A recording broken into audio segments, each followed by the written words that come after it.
जी बिल्कुल जुनैद, मैं समझता हूँ कि यही सबसे बड़ा खदशा और डर है कि जिस अंदाज में स्पॉइलर जो इसराइल नेतन्याहू है और इसराइल का जो पूरा जो सिस्टम है वो हर हालत में इस कोशिश में है कि दोबारा से जंग की आग भड़काई जाए और इसके मुआहदे की अगर पासदारी का टूटने का इम्कान है तो वो सबसे ज़्यादा इसराइल की तरफ से है। और हमने देखा कि माजी में भी ऐसे हुआ है कि जहाँ पर मुआहदे के करीब पहुंचे पिछले 2 माह में, वहां हम्म। पर फौरी तौर पर इसराइल की तरफ से उसकी जनाब लबनान पर बमबारी कर दी जी। गई, लबनान के फलस्तीन के ऊपर और सब जगह पर जुल्म सितम ज्यादा शुरू हो गया। अच्छा, अब सिचुएशन थोड़ी सी डिफरेंट है क्योंकि अब अमेरिका को ये बात पता है कि उसकी जिम्मेदारी बनती है कि वो ये मेक श्योर करे कि नेतन्याहू जो है वो अब किसी हालत में भी मुआहदे की खिलाफ वर्जी में या उसमें जो है वो स्पॉइलर नहीं बनेगा, और अगर बनेगा तो फिर ईरान जो जवाबी कार्रवाई करेगा उसके पास अमेरिका के पास कोई इखलाकी जवाब और कानूनी जवाब नहीं होगा कि वो उसको मना करे या उस ईरान की रिटेलिएशन के जवाब में अमेरिका ईरान पर हमला करे। एक तो चीज ये बड़ी क्लियर। दूसरी बात ये है कि इस मुआहदे के अंदर अगर आप इसके निकात में जाएं तो आपको याद होगा, एक बार मैंने पहले भी कहा कि जो गारंटोर की बात होती है तो उसके अंदर अक़वाम मुत्तहिदा का किरदार भी शायद आएगा, और वही बात हो रही है कि जी मुआहदे की जो खत्मी शक्ल है वो सलामती कौंसिल में करारदाद की शक्ल में भी आएगी जो 60 दिन के बाद होगा। और ये जो 19 जून को जेनेवा में जो MOU साइन होने जा रहा है, इसके बाद जो आगे का जो अमल है वो भी मैं समझता हूँ बड़ा अच्छे तरीके से डिफाइन है। और अगर वो उस तरह अमल पा जाता है जिसके अंदर यूरेनियम की अफसुदगी का मामला तय करना, 300 अरब डॉलर तक ईरान को कंपनसेशन की शक्ल में देना, या उसको आप ईरान के जो मुंजमद असासे हैं उनको रिलीफ करने की शक्ल में देना, और उसके बाद जो बात हो रही है कि ईरान के ऊपर हमेशा के लिए जो है वो इक़्तिसादी पाबंदियां खत्म की जाएंगी, ईरान अपना तेल फ्री बेच सकेगा आज़ादाना तौर पर। तो ये जो मामलात हैं मैं समझता हूँ बड़ी ज्यादा क्लैरिटी आई है और सबसे ज्यादा जिम्मेदारी अमेरिका पर है, और अल्हम्दुलिल्लाह पाकिस्तान का किरदार जो है वो पूरी दुनिया सराह रही है इस सारी सूरत हाल में। बिल्कुल, अल्हम्दुलिल्लाह अल्हम्दुलिल्लाह। अच्छा, ये भी बताएगा खान साहब कि जिस तरह से हम देख रहे हैं कि डोनाल्ड ट्रंप का बयान आता है, वो कहते हैं कि अबनाए हुर्मुज़ को अब मुकम्मल तौर पर खोल दिया जाएगा जुमे के रोज़ मुआहदा तय पाने के बाद और बगैर किसी टोल टैक्स के, और उसके बाद वो ये भी कहते हैं कि जो सुरंगें बिछाई गई हैं बारूदी सुरंगें उनको वहाँ से हटाने के लिए भी ऑपरेशन किया जाएगा। ईरान भी इस बात के लिए मुत्तफिक नज़र आता है। अबनाए हुर्मुज़ को खुलवा दिया गया, साथ ही साथ हमें JD वेंस का बयान नज़र आता है जो कि वो कहते हैं कि हम उम्मीद करते हैं कि ईरान कभी भी यूरेनियम अफज़ूदगी नहीं कर पाएगा। तो क्या वो वाकई सिफर करने के लिए तैयार हो चुका है ईरान, और जो डोनाल्ड ट्रंप की शराइत थी उन्हीं पर ये मुआहदा होने जा रहा है? और दूसरी बात ये भी कही जा रही है कि ये अमेरिका के अवाम के लिए उनके मफाद में बड़ा बेहतरीन होगा ये मुआहदा। वो किस तरह से होगा, क्योंकि ईरान कभी भी घुटने टेकने के लिए इनके सामने मजबूर नहीं हुआ और ना ही अपनी शराइत पर उसने किसी किस्म का कोई कंप्रोमाइज़ किया है। जो बात आप कह रहे हैं कि अगर स्पॉइलर किसी किस्म की फिर हमाकत करता है तो फिर ईरान रिटेलिएट करेगा, लेकिन अमेरिका उसके जवाब में साथ खड़ा नहीं होगा इसराइल के, ये एक बड़ा अहम पॉइंट हो सकता है। लेकिन जो दूसरी शराइत है बाकी की, क्या ईरान उन पर एग्री कर रहा है, वो लचक दिखा रहा है, या फिर अमेरिका की जानिब से लचक दिखाई गई है? मुआहदा किस सूरत यहाँ तक पहुँचा? इशाल, देखिए बात यह है कि मैं समझता हूँ कि दोनों ने अपनी अपनी पब्लिक के सामने तो अपनी अपनी फतह डिक्लेयर करनी ही है, और दोनों जिसको आप कहते हैं कि अपना पॉलिटिकल गेन तो हर हालत में इसमें अपनी फतह का ऐलान करके ही ले सकते हैं।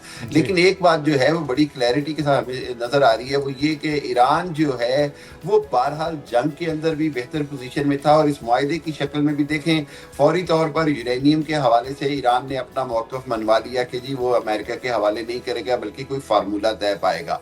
दूसरी बात यह कि ईरान ने अपने मुंजमद असासे जो कि रिलीज करने की बात थी उसमें भी फौरी तौर पर 30 अरब डॉलर और मुकम्मल तौर पर 500 अरब डॉलर तक लेने पर जो है वो उसको अमेरिका को एग्री करवा लिया। तीसरी बात यह है कि ईरान तो कभी भी एटम बम बनाने की बात नहीं करता, तो जो अमेरिका का ये जो मौक़िफ़ है कि जी ईरान एटम बम नहीं बनाएगा तो वो तो खुद ईरान हमेशा से कहता आ रहा है। चौथी बात यह है कि ईरान ने किसी भी हालत में अपने बैलिस्टिक मिसाइल मिसाइल या ड्रोन मिसाइल को इवन इस मुआहदे में डिस्कशन का हिस्सा तक नहीं बनने दिया। सो ये बहुत बड़ी ईरान की कामयाबी है। और उसके बाद मैं जैसे कह रहा हूँ कि ईरान की ये बड़ी कामयाबी है कि उसने सलामती कौंसिल की करारदाद से इस मुआहदे की मुस्तकिल जो अमलदारी है उसको मशरूत कर दिया है, जो कि अमेरिका को उसने मनवा लिया है। सो अमेरिका के लिए जो कामयाबी है वो ये है कि आपने हुर्मुज़ खुल रही है, आपने हुर्मुज़ पर टैक्स नहीं लग रहा, क्योंकि ईरान को $500 अरब जो है वो बगैर टैक्स के देने पे अमेरिका राजी हो गया।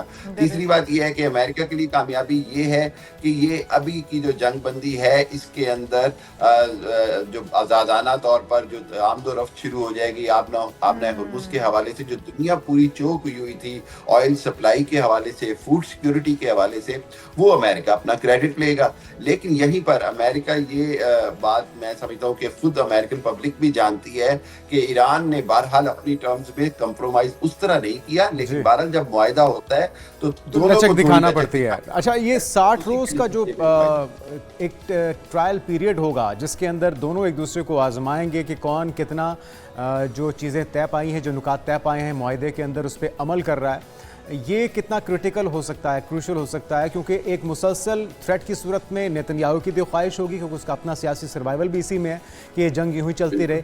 लेकिन मिड टर्म इलेक्शन के बारे में बहुत से लोगों की राय ये है कि डोनाल्ड ट्रंप की ये ख्वाहिश है कि कम अज़ कम मिड टर्म इलेक्शन तक मामलात अफ़ाम तफ़हीम से चलते रहें, और जैसे ही वो तलवार उनके सर से हट जाए तो फिर वो इसको दोबारा से रिज्यूम करें और अल्टीमेटली अपने टारगेट्स खुदा न खास्ता ईरान के ऊपर दोबारा हमले की सूरत में मुकम्मल किया जाएं। तो ये जो थ्योरी है इसमें कितनी सदाकत लगती है आपको?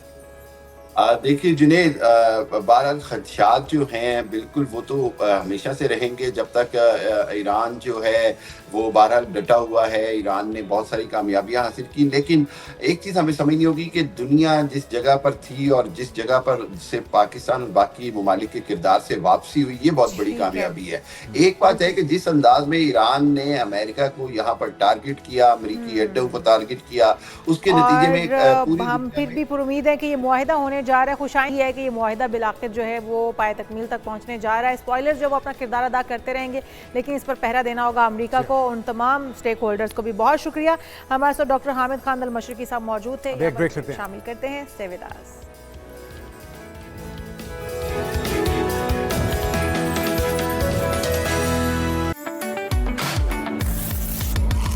A delicious blend of chocolate and hazelnut, crowned with a chocolate disc and finished with the iconic irresistible tip. Cornetto Hazelnut Chocolate, unwrap the extraordinary.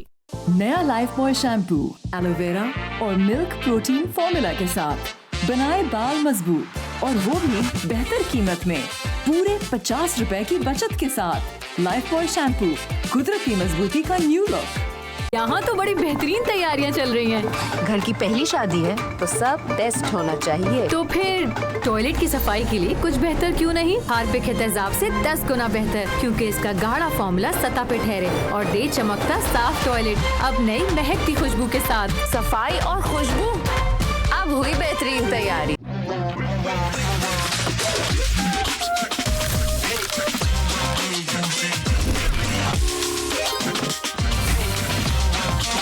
Introducing the new Feast Chocolate Tub. Get cracking. जब भी रोना होता है मैं hair fall के बारे में सोचती हूँ।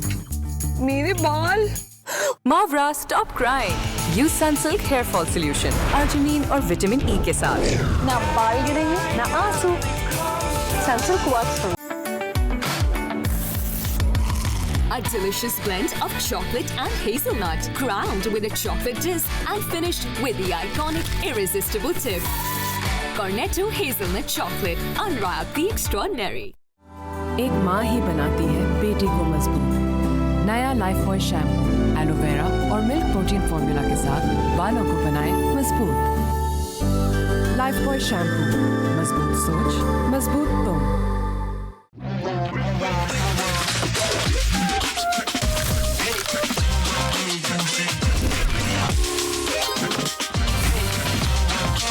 Introducing the new Feast Chocolate Tub. Get cracking. जब भी रोना होता है मैं हेयर फॉल के बारे में सोचती हूँ। मेरे बाल। Mavra Stop Crying, use Sunsilk hair fall